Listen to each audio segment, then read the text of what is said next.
Hi everyone, welcome to the YouTube channel. So in this lecture, we'll be learning about multilinear regression model. Now, in the past videos, we have learned about simple linear regression model, right? So here, let's learn about multilinear.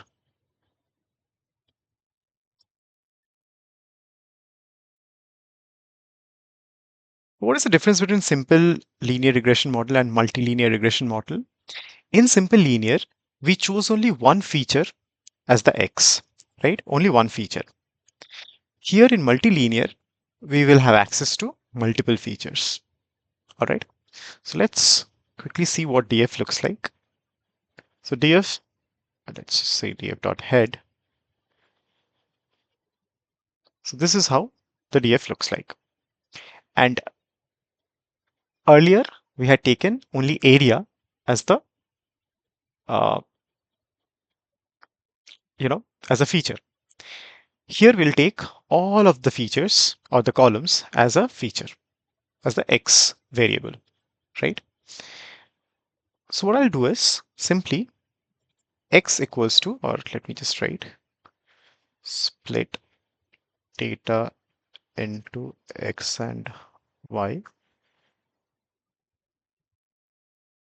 So here our x equals to everything except the target column, that is the price. So I'll say x equals to df dot drop, right? And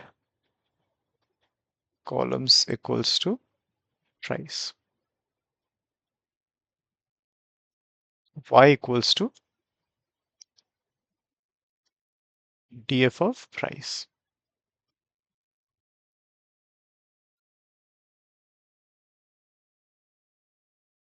All right. Now I'll just do the trend test split. So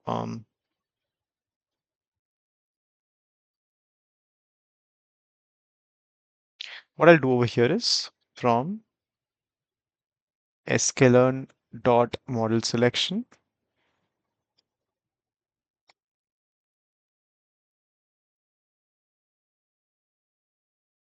import train test split. Great. Now I'll simply say x train x test y train y test equals to train test split x y, and I'll take the test size as same, that is 0.3, and random state also as same, that is 2.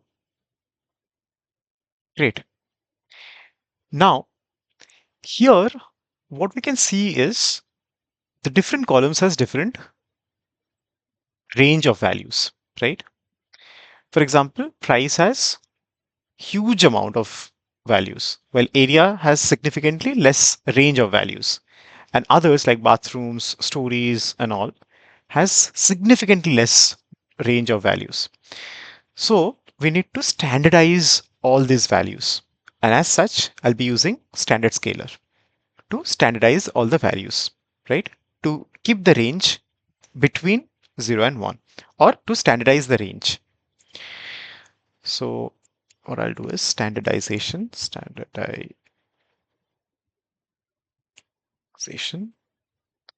So from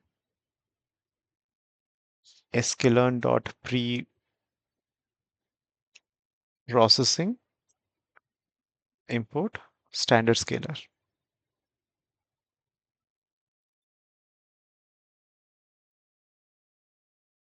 Now note, this is not a very important step for this particular lecture, but this is something you should always do whenever you see discrepancies between the range of data, because models which are distance based, especially KNN and other things which we'll be learning going forth, especially also for linear regression, right? They would be highly impacted if we do not standardize the data. Okay, Cool. Now let me just call a object to the class standard scalar. Okay, great. So what I want to do is scalar dot fit underscore transform, or I just want to show you how we actually fit and transform. So I want to fit on xtrain data, and I also want to transform xtrain data. So you can either do scalar dot fit underscore xtrain, or you can do it separately as well. So either you can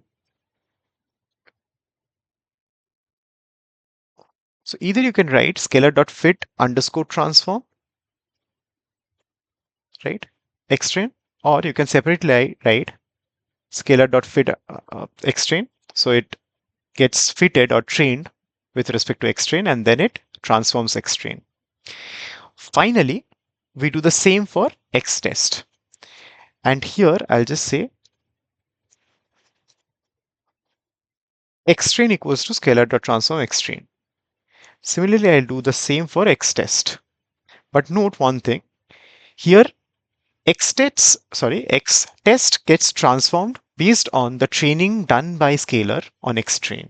So training is done on xtrain, but transformation occurs both on xtrain and xtest. So here I'll just change it with xtest. I'll also change it with xtest, right? So we've done the standardization of the data. Great. Finally, we'll create the linear regression model or the multilinear regression model. Let me run this. Okay.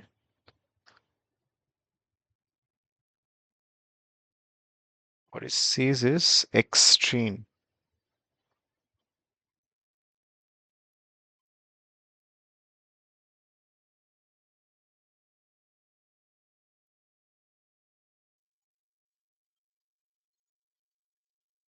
I think random state is the problem. Yeah. So now it works fine.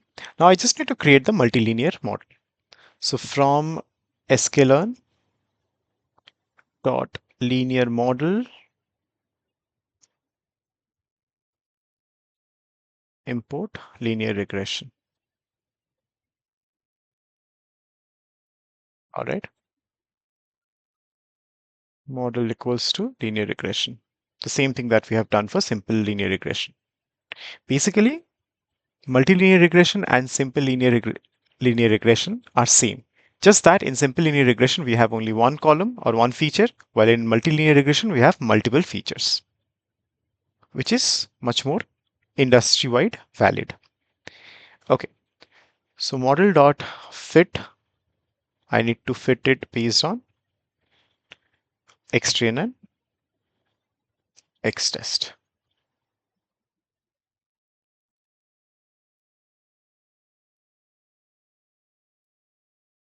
Sorry, ytrain, right? This is my training, and I want to predict. Let's call it as predictions, same, equals to model dot predict xtest. Okay, fine. Now what I want to do is I want to check how my predictions are. So I want to evaluate them against the evaluation metrics. So here I did the modeling. Let me just write it over here.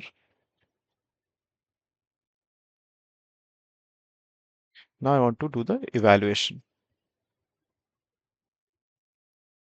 Okay, so let me just keep on copying all of these things one by one. This is my MAE. Okay, I can see it has reduced, right? Let's check for MSE.